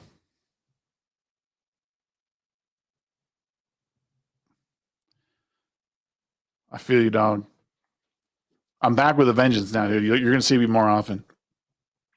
I'll be back Wednesday nights. Don't worry. You better be there, lurking, my boy, my boy. Yes, sir. Yeah, dude, I'm telling you, like the games back in the day had compelling narratives that for whatever reason today they can't hit on. And actually, something I was like kind of looking at and was sort of researching was like when what a lot of they're trying to do with, like, they're trying to recreate these games and just recreate the scenarios. What really is what made these games and movies so good was the compelling characters, like the actual, like, problems with the characters that they're trying to overcome. Well, you're making a game. What is it? Ah, but I can't tell you, sir. Then I'd have to kill you. Nothing major. It's nothing major, but I'm not going to talk about it because I want it to happen. And if I talk about it, it won't happen. We'll put it this way. It's simple, but essentially it'll be fun. And that's all that I care about. What was I thinking? Yeah, the characters were relatable. They had real problems that they had to overcome. That tied into what was actually happening in the narrative, right? Like these things, like, they were imperfect, and those imperfections became apparent in their struggle to, like, their internal internal tensions, like, battled with the external ones. DM me because I'm dabbling in making a game as well. We can suffer together. Yeah, so for me, it's like the coding side of things. So that's the fun part, right? I've really sort of taken it on as, like, that's what I want to do, is like the coding side, which I know is like the least favorite of any part of it. So if you like the if you like the art side, because I've been seeing your art and it looks awesome, dude. Your character studies, fucking solid, bro. But yeah, we'll talk, man. I'll definitely. The coding's fun. Like, learning the coding side of things is for sure fun. Zers told me I should help him make AI that makes games. It's above my pay grade just a tad. Yeah. Oh, for sure, brother. You know I'm down. You know I'm down. I'm trying to decide I haven't fully committed to 3D or 2D, but the more I see your 2D stuff, the more like, or the like when I see your character study stuff, I'm like, ooh, maybe 2D is the way to go. That would be fun. That would be the fun side. I love 2D stuff. Um, yeah. No, I'm coming back. I'm Garrett. I'll be around, bro. I mean, I've been around, but um, just keeping myself getting shit done. What I can, anyway. When I played Crisis 2, I felt like a god amongst men. Never ever have I felt so infused with the game. Yeah, honestly, Crisis 2 was like the first time that like that sort of thing happened. It's one of the reasons I got so into Destiny 2, Destiny and Destiny 2. Um, because like it helped me feel like uh, the power fantasy was there. Like it allowed me to really engage with the power fantasy. Um, in a world that I felt like somewhat connected to. You still play Destiny 2? Oh, I'm sorry, bro. You and Metastep would really get along.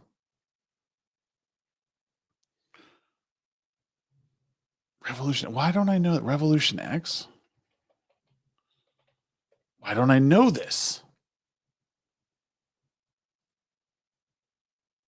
Oh my god. Yeah. Okay. Yep. Now I remember.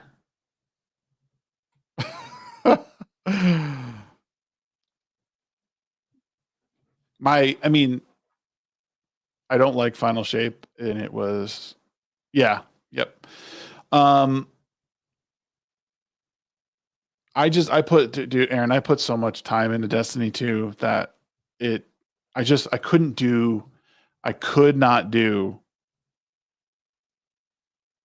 the same, like the game, it wasn't giving me anything new.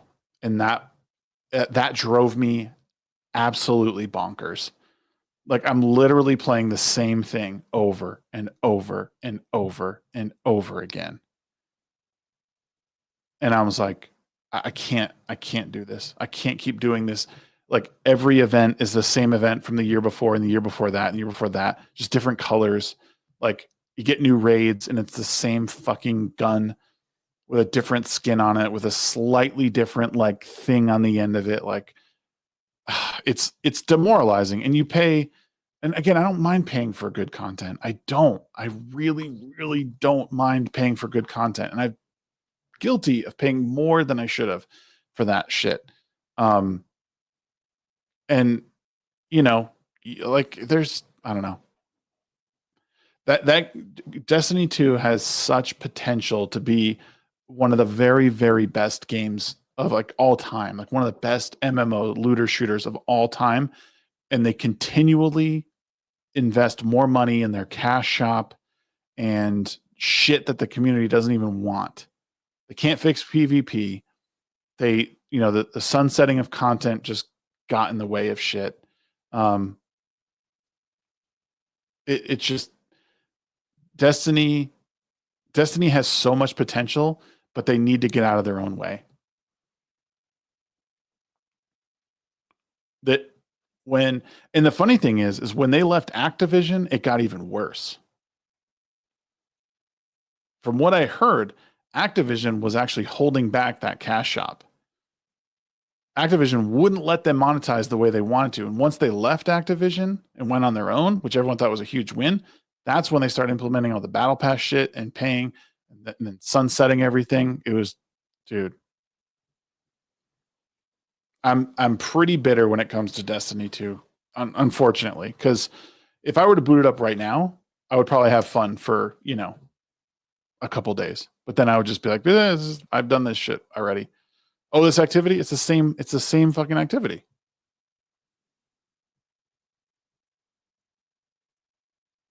Yeah, the storage limitation, bro. I don't know, man. Huge identity crisis with that game. The game doesn't know what it wants to be. It's like it wants to be like Diablo. It wants to be an MMO. It wants to be a first-person shooter. It wants to be a competitive shooter, but it does none of them well, and that sucks. Battle Pass, live service, loot boxes, the downfall of great games. Yep, absolutely. Apex Legends it's going through the same shit. They have like 2 battle passes now.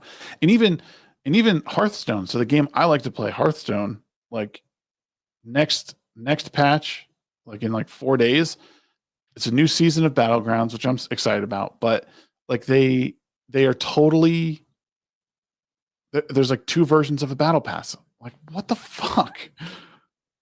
It's not enough. You know, oh, you got to spend $60, $70, $80 on a new expansion for new cards for standard. Oh nope, now you gotta spend another $30 on 2 battle passes, like for cosmetic shit. Like, holy crap! I don't care enough about cosmetics to spend that much. There's been a few where I've maxed out the battle pass and then bought the battle pass just to get all the stuff because, well, some of it's kind of cool, but I generally won't anymore. I'll play until I max out the battle pass, and if I like the stuff on there enough, I'll buy it afterwards. It's just, it's brutal, bro. It's a brutal. But you guys know Path of Exile 2 is about to drop in like 3 to 4 days. 3 days. I'm super excited about Path of Exile 2. It's, you just started Diablo 4 the other day, hadn't played a Diablo game prior. Might I suggest looking into Path of Exile 2? It's about to drop from Grinding Gear Games. It's an ARPG just like Diablo 4, and I would argue that this is Grinding Gear Games. This is their attempt at making a game more approachable, like Diablo. Path of Exile 1 is a bit of a brutal entry into the genre. It has a very, very complicated skill tree. This one still has a very complicated skill tree per character. But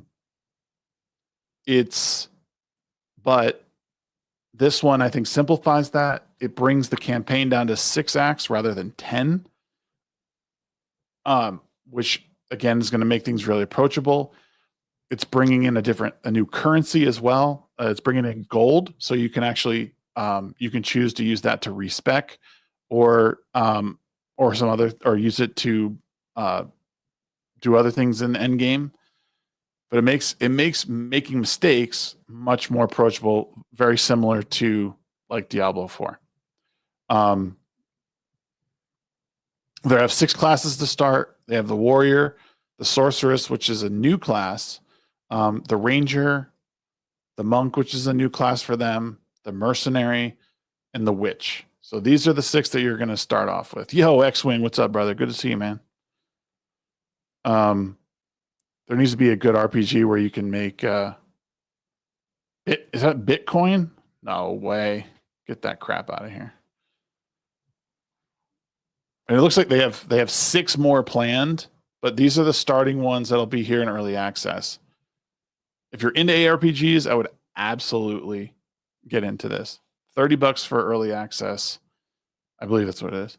$30. You should absolutely be playing this game. If you're into ARPGs, it'll be great. This is a game that you're going to want to learn with as time goes on, as they develop the game. It will be free to play once it drops, once the full release drops. Full release drops, it'll be free to play. So if you're not sure, wait on it. You don't have to do it right away. Have they released gameplay footage? A little bit, yes. Let me see if I can find. They might even have some on the website here. Is the new Final Fantasy any good? The Final Fantasy 16? Is that what you're talking about? If I can't make a character larger than every mob, I don't play. So the character customization, it doesn't exist in Path of Exile. I don't know if it exists in the second one. It usually, like, whatever the established like gender of the character was, that's what you played as. So the witch, it was a woman. You just played as a woman. The The warrior, same thing. You just played as that. Mercenary was a man, played as that. Let me see. Actually, let me see if I can find some Exile 2 gameplay footage. I've seen some. What the hell? Oh, here's the early access gameplay trailer. Let's check that out.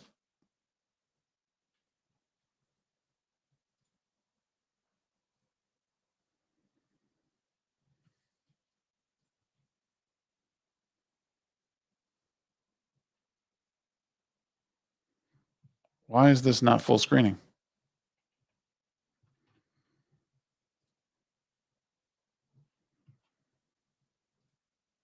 Skirmider, what's up, man?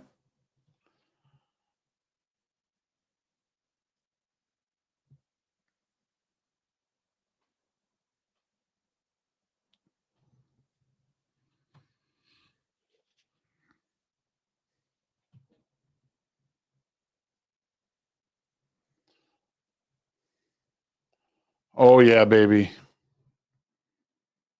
The monk. The monk looks dope. Sorceress. Sorceress is going to be fun. There's no audio, really? Okay, hold on. Hold on. Boomer move. Boomer move.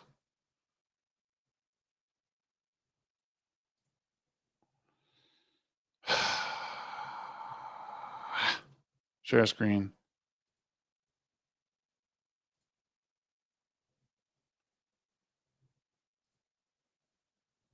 Why isn't it? No way. Is it really? You really can't hear this?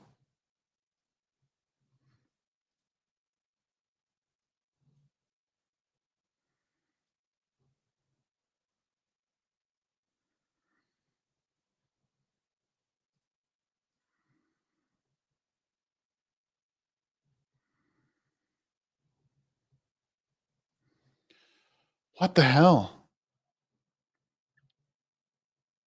I have it on. When I click share this.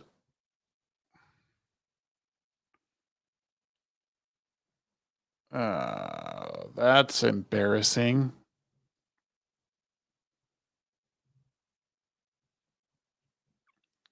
Why isn't it riveting content, boss?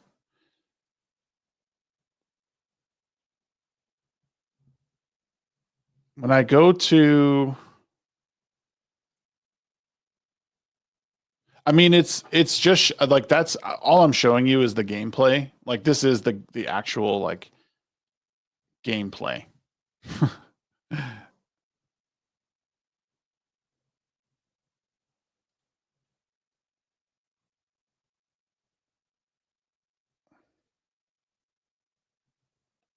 Mute website notifications, I guess.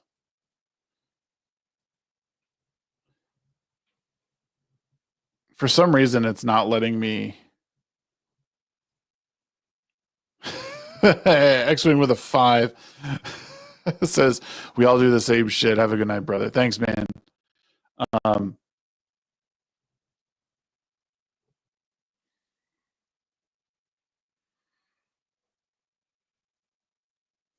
This just looks so good.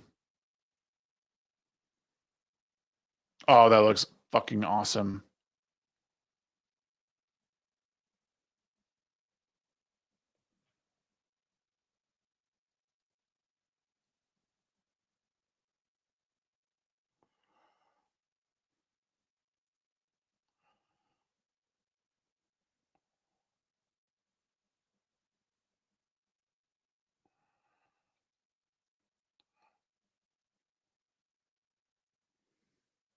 Oh,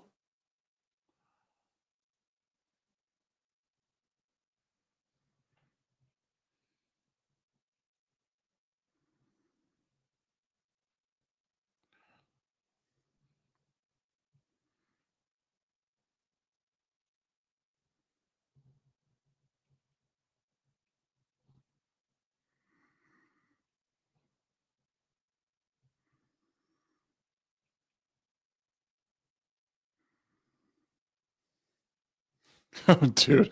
I don't know how you couldn't be hyped for that. I know you couldn't hear the music and stuff for it, but it just looks so good. Where you're about to see like one of the best ARPGs in my opinion. I think it's gonna fucking slay. Ark, I'm sorry that you're stuck in your game. But X-Wing, thanks again so much for the 5. Really appreciate it, man. Should have made mouth noises. Boom, boom, boom, boom, boom, boom.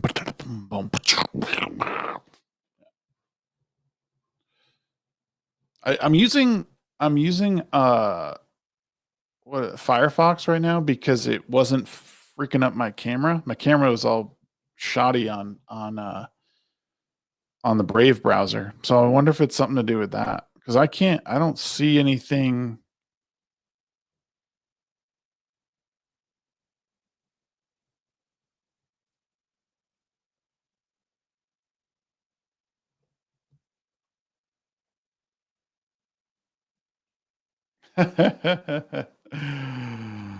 What? Just kidding. You can't share audio on Firefox? Okay, that's probably why. Well, there you go. There you go. Path of Exile 2 is going to crush it. I'm excited to play. I'm going to try and group up with Krigler. What's the setting your game is taking place in? What do you mean? It's a fantasy world. If that's what you're like, Path of Exile 2. Oh, my game.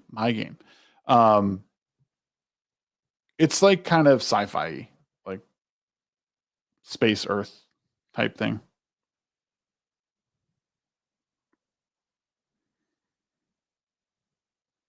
It's nothing crazy, nothing crazy.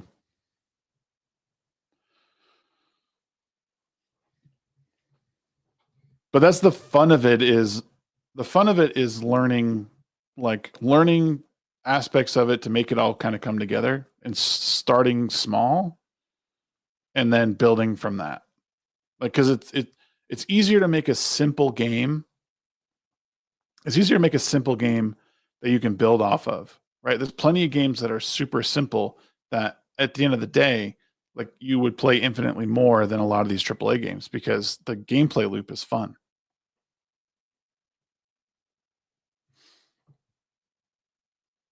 Oh, I'm sorry. If I were one of the developers, I would help you right now. I had something similar happen to last night. I was going to complete a quest and I went to the boss fight area and the boss never showed up.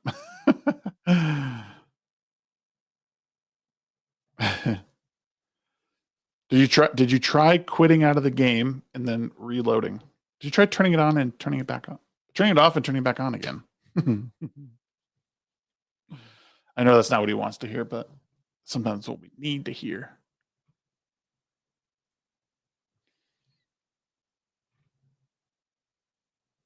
I saw this. This was an interesting tweet that I wanted to bring up.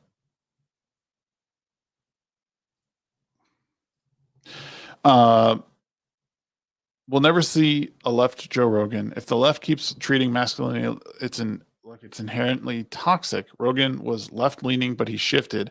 Instead of dismissing him, we should have asked why the left has become so alienating to people like him.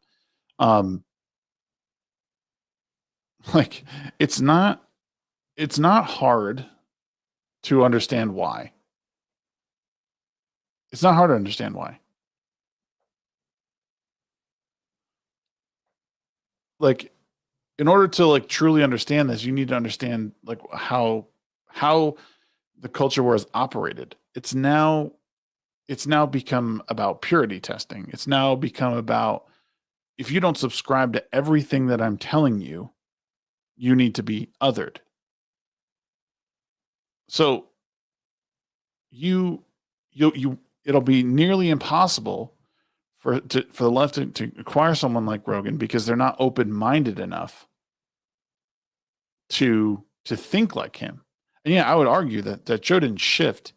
The rest of the party shifted with him.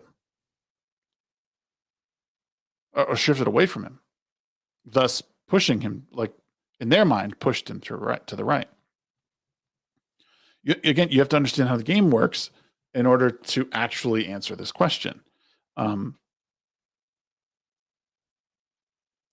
you're so fed up with how people are not open-minded and understanding, you tend to gravitate towards people who will talk to you. And in a lot of these cases, it's conservatives or people who identify as like a little bit more conservative or maybe in the middle. Like, oh no, I was liberal my whole life, but I was willing to hear like what other people had to say about things, and I didn't want to just like get mad about it. And the left has really shown that they're like almost incapable of doing that, because the minute they entertain a conversation with someone else who might be more right leaning, that person automatically becomes the right. You see, like it's all self-immolation. Like so the left will never have that person, because as soon as they do, that person becomes othered. They're out of the tribe. They're done. They're gone. So they're no longer the left. They set the standards themselves, and they wonder why they'll never have this person. So it's impossible. I mean, and really, at the end of the day, you have to understand something about people who don't particularly care for Joe Rogan at this point. They're upset. Remember, they're upset that this dude makes money talking to people, talking to his friends. They're upset that this guy has a platform to talk to his friends and people he's interested in. So they make him into something that he's not.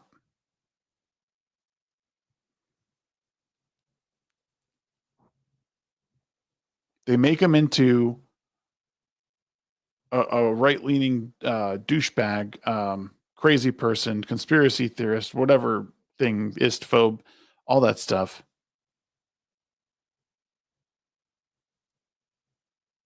He's not a news outlet. He's never claimed to be a news outlet.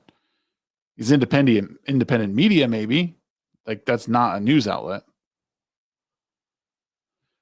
All right, Ark, have a good night, man.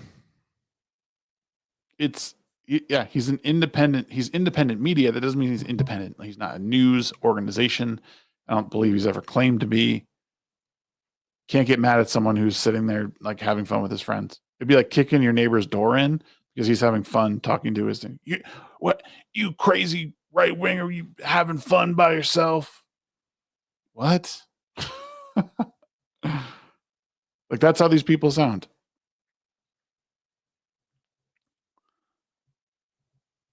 It's like the oldest trick in the book, the old jealousy shit. Like, come on now. Y'all are better than that. Or maybe not. Maybe they're not.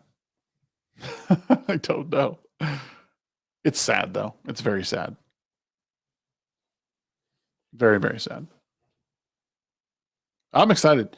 I'm excited to play Path of Exile. I'm excited to see. I really am excited to see what the next couple of years hold. And not because, I mean, I don't believe that anything like bad is necessarily going to happen. I never thought that there was going to be any sort of like existential threat by electing Trump. What's up, Zyko? It's been a while, man. What's going on? Zyko Dominion over on Twitch. Good to see you, man. He promotes wrong thing, which is government subversive, and it's not permitted to lemmings don't like. Yeah, so lemmings don't like him. Yeah, no, it's true. It's sad. It's just one of those like very, very sad things. It's people who can't control this, right? They let people control it. That's why they get mad at people like Joe Rogan. And the same is true on the other side. So people get mad at people like Hassan. He shouldn't have a platform. Shut up, you fucking loser. Sure he can. He's totally allowed to have a platform. Don't listen to him. He's full of shit. Or he's dumb. Or whatever the reason is. Don't sit there and act like you're any better than the people calling to deplatform Joe. When a guy with a mic asking people questions is problematic for the left, when he is not copy pasting their narrative, you know they're a lost cause, right? Yeah.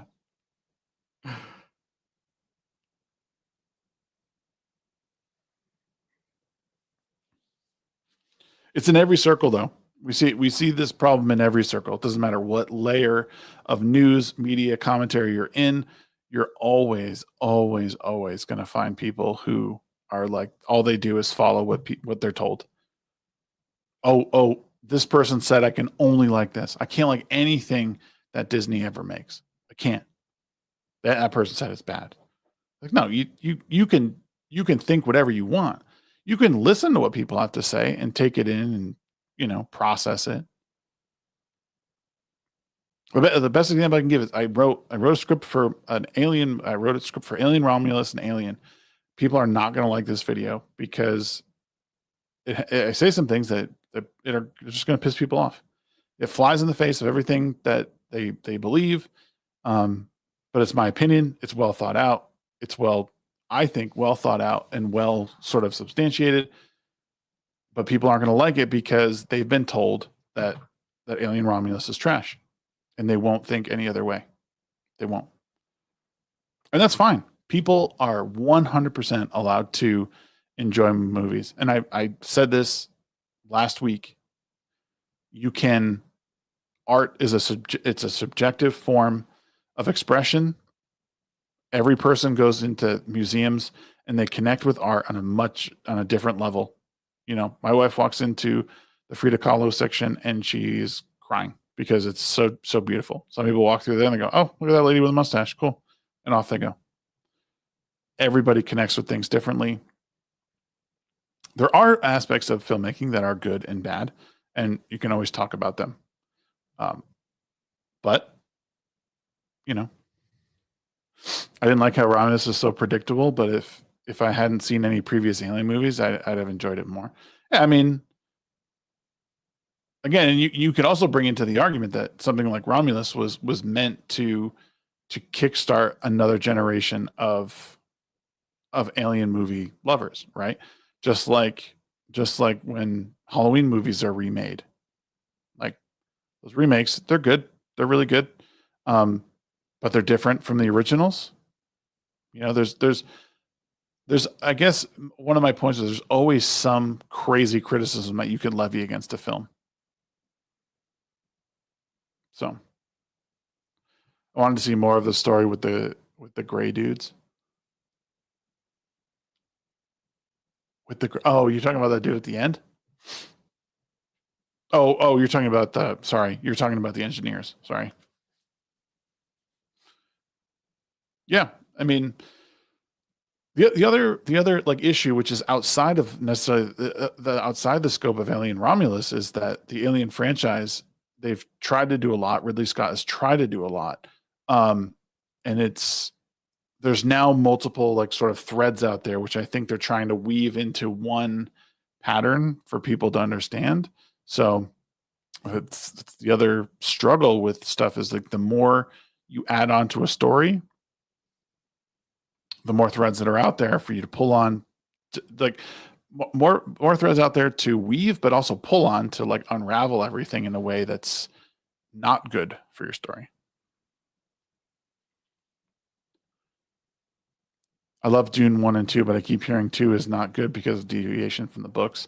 Again, it just depends on how much of a purist you are on, book to movie. Again, sometimes changes don't work from medium to medium. I haven't seen Dune. I haven't seen the new Dune movies yet. I, I haven't been, I just haven't been up on it.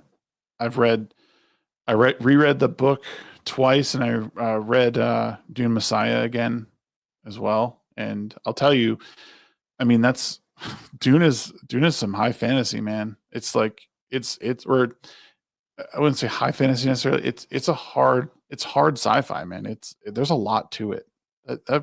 Those books are deep, and it's hard to get everything in them. So I own the Dune books, but I haven't read. Oh, dude, you need to read them. They become a bit esoteric by children of Dune, but like towards the end of Children of Dune, but they're good. They're good books. And even the ones that his son helped write, Brian Herbert, like Paul of Dune, and there's another prequel one. And there's even some comics out now, like House Harkonnen, uh, Dune House Harkonnen, and House Atreides. There's comics out there that are not horrible. They're not horrible. There's lots of lore out there. Excuse me. Esoteric is your middle name. Nice. Yeah, man. There's lots of good stuff. Well, my goal for next year is to show people how to enjoy film and movies again. There's so much to look forward to and to watch, really. Like even looking back on film, there's so much to go back and watch. And Aaron, I know you're probably the exception to the rule, but there's a lot people can do to benefit from watching some of the classic stuff. And I don't mean classics as in from the 40s, 50s, 60s, whatever. Like I'm talking like in the past 20 years. There's lots of good stuff out there that people are just missing. And it's not even their own fault. A lot of it is just it's buried under a mountain of garbage. There's so much out there that Netflix put out. There's so much out there that Amazon put out that were just a bunch of stinkers. But there's still good stuff, and I'm gonna highlight it. That's like my mission for 2025 is to really lean into a lot of that stuff. And that stuff's coming. Starting Wednesday, we're gonna start talking more. It's the holidays, so we're gonna talk holiday movies. B movies are fun. B movies are fun. You gotta, you know, sometimes you gotta plow forward to appreciate Nate, right? That's the motto. At least that's what I'm told. I should write a column on old movies that people should watch. Oh, totally. I mean, you should absolutely uh, either write a column or like do videos or something on that because people would love it. People need to hear it. Or you could tell me all of them and I'll write it for you if you don't want to be front and center. Got you. I got you. Yeah, I mean, it's not all bad. There's lots of good things coming. And, you know, we got to reconnect with Garrett tonight. So there's stuff in the works. You never know what's going to happen. You never know what is coming down the line. Sometimes you just connect when you need to. I really don't rewatch things these days because I'm 40 and life is short. Seems like days are so short and getting shorter. This is true. I'm almost 40 myself, and I feel that. It's hard too. Like I have kids, so it's hard to make time. You want another Deus Ex game? Yeah, it's too bad that Mankind Divided was not nearly as good, but I feel like if a Deus Ex game is announced in the next year of coming out, like by end of 2025 or 2026, it might be a pile of garbage, unfortunately. But I would love to see more great writing like that. Deus Ex Human Revolution was just like a very like it's truly a triumph to play a game like that. But there's lots of good stuff out there. You're playing Divided right now. Gameplay improves, but the setting is depressing the fuck out. Yeah. Duke Nukem would be good. They tried it though, and they failed miserably. The problem is the cultural climate right now just doesn't allow for it. There's not one game studio that's willing to put in the same sort of like work that made Duke Nukem 3D what it was.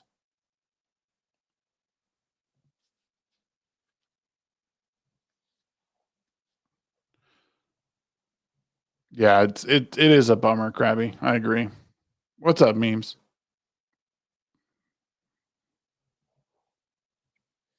I mean, the comedy scene is doing fine, I think. I mean, I think comedy is great, is in great shape. I think, a lot of these guys, that are in like Rogan's circle, they're doing really well right now. But I think gaming is not ready for like, and forgive me for using this word, it's not ready for like the hyper masculine, like womanizing superhero guy, like fighting aliens. It's not. I mean, go back and play Duke Nukem 3D and tell me if you would even get through the first level of that game nowadays. Like you wouldn't.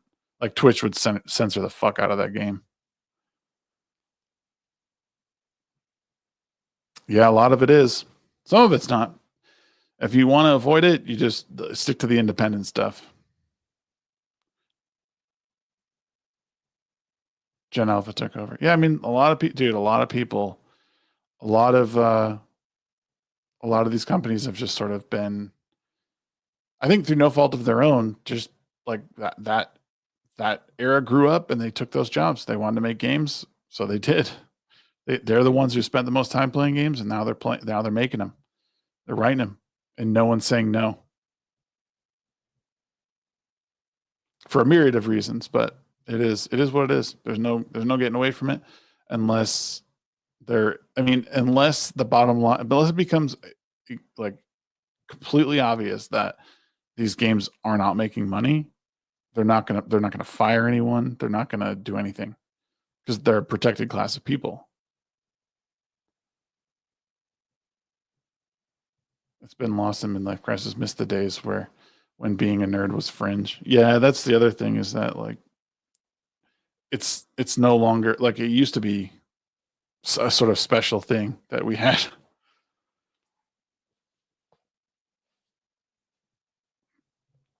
But yeah, it's too bad. Oh,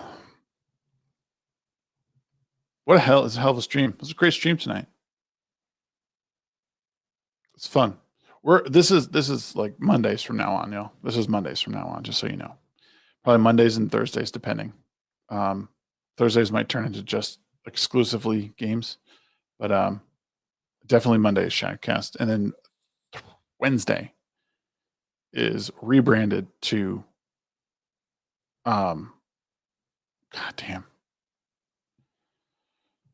We are rebranding the entire like Wednesday show to be plot points and power ups. We're talking games, we're talking movies, we're talking TV. To start, it's just going to be me, and as time goes on, we'll bring in more crew that want to be a part of it. But we got there's movies that are going to be discussed. There's going to be videos that are recorded, edited, and put out to talk about movies, new releases, old releases, TV, and games, all that stuff. Like, it's high time. I love talking about the stuff. I want to talk about it more. I want you guys to know that I'm here talking about it, and you can come to me as a source of good information, and just again, kind of try and change like what we're talking about. I want there to be a good message surrounding movies and games and TV. Like, it's not all bad. Let's find all the good stuff. Let's talk about it. Let's give people hope. I don't want to take it away from them. There's plenty of good stuff out there, and we can do it. I want to thank everyone for being here. Aaron Corbett's been here all night. I really appreciate it. King has been here hanging out all night. Thank you, dude. Memes of Destruction just came in. Unfortunately, we're going to be heading out here in just a second. Krabby Patty has been here all night long as well. We had visits from the Devastator, who might be lurking as well. We had the Zyko Dominion over on Twitch stopped by. Quarter Black Garrett's been here. What's going on, brother? Arcasul went to bed early. Great mod. Thank you so much, sir. Skirmiter was here. Thank you so much. X-Wing came through with the 5 spot. Really appreciate you, man. Who else did we have? We had Charlie Nuclear was here as well. Charlie, thank you so much for stopping by, brother. And is that Madhouse Retro Gaming was here as well. Thank you, brother. Nasmer was over on Twitch hanging out. We had a great raid from Flawed Zilla over on Twitch. Him and his crew were over here. Thank you so much for coming by as well. You guys are awesome. It's been great. Oh, Zyko Dominion is still here. I was going to play some games over on Twitch, but I think I'm going to call it an early night and just kind of chill for an hour by myself. Well, I'm going to play some games this Thursday. Plot points and power ups. We're starting on Wednesday. Make sure you come by. Make sure you join the Discord. And just be a part of the discussion. If you want to hang out with us, be a part of the discussion. Join Discord right there. And we talk all different sort of things, but it's going to be a big conversation surrounding movies, TV shows, and games. That's it. Really appreciate you guys. We'll see you guys next time live on Twitch, live on Rumble, and live on YouTube. Appreciate y'all. Oh, and EmperorDoomsDay was here too. Love y'all.